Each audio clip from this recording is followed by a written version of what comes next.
Hey guys, it's me, Jonathan Graham here. Today I'll be showing, I realized I haven't done a box video for a while, so I thought I would do one this week, today, and this is a box I designed about 2 years ago. I call it a sturdy box because it's got a unique lock on it that makes this box really sturdy. It's from a square. This is from a 6-inch square of duo paper. I designed it about 2 years ago, and this one is from, I think, around an 8-inch square of duo paper, but for today's tutorial, I'm going to be using an 8.5-inch square of printer paper. It's not duo, but it'll work. So you can see the locking mechanism. So step one is to fold it into thirds. If it's duo paper, you want the white, or white on one side, you want the white facing up. I guess it doesn't matter at this point. And this is the way I divide into thirds. I kind of do like this and make an S shape. And just shape it, fold it, and pinch it. And then with the white side up, in this case, let's say this is the white side, although this is printer paper, so it won't have the duo effect, but I wanted to use slightly larger paper for this tutorial since the lock is a little bit tricky.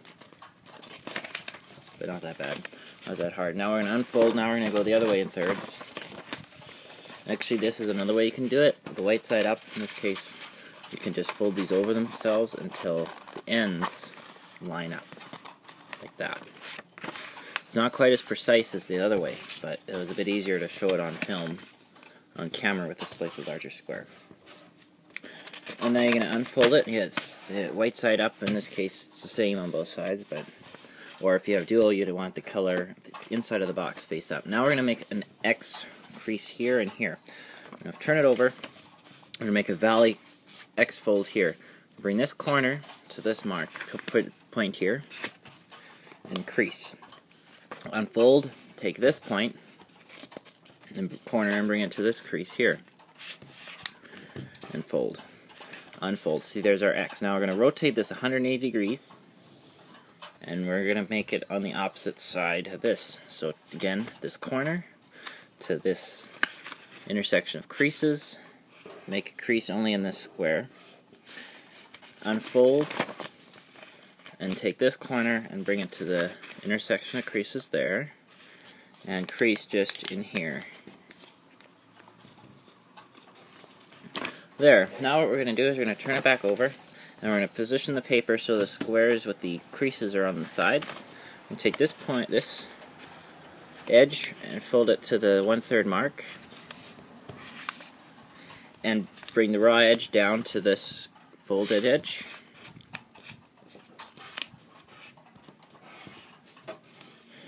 And then you're going to unfold.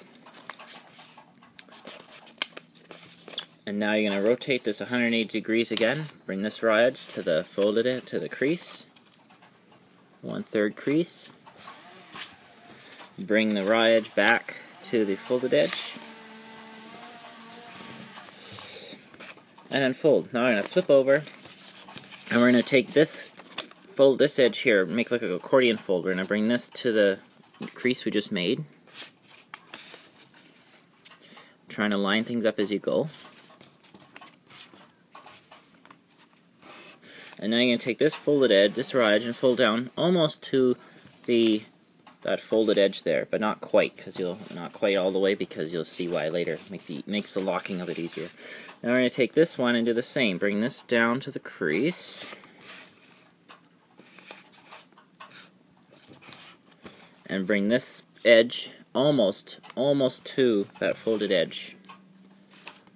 Believe it or not, we're almost ready to construct our box.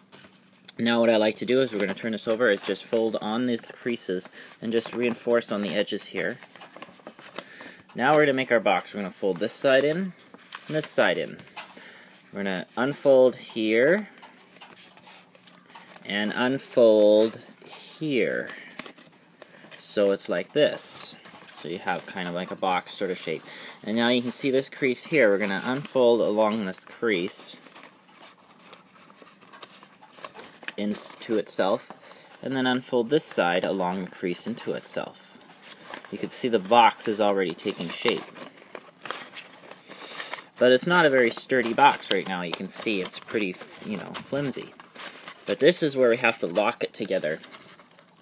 And this is sort of tricky. If you look at the end here, you can see there's this little zigzag fold here, and this part here. We're going to tuck this into here and interlock these two. So the easy way, if you go from the inside, you can see this piece here. You're going to tuck this into itself, just like that. And it's sort of tricky to do, so this model is not, I wouldn't consider this model simple, consider it intermediate. And now you're going to take this flap here, and see this flap has a flap on the top. Take this flap and tuck it underneath the other flap, inside the folded edge of the other flap. See, this one wasn't perfect. Sometimes it'll do that, but I'm sure yours will look great. And now we take this triangle inside the bottom here, fold it up, and tuck it. You can see the little pocket right there, the little flap there. That's one side locked. Now the other side's the same again. Take this edge and tuck it into the other edge. Tuck the edges together. You have to be gentle when you're doing this, because if you're not careful, you might tear the paper. The paper might tear. There, and on the bottom here, you're just going to make sure that's in. Sometimes you have a bit of buckling here, but that's actually just okay, because that'll be hidden by this triangle at the end. And then you're going to take this piece, unfold the flap, lift up the flap if you can. It's sort of hard to do. And try to tuck this in, just like that. And then lastly, you're going to take this triangle, lift it up, and tuck it into there. And now your sturdy box is all done. It's a little bit tricky to fold. Yes, that lock is a little bit more advanced, but it sure makes a sturdy box. I hope you're able to make that, and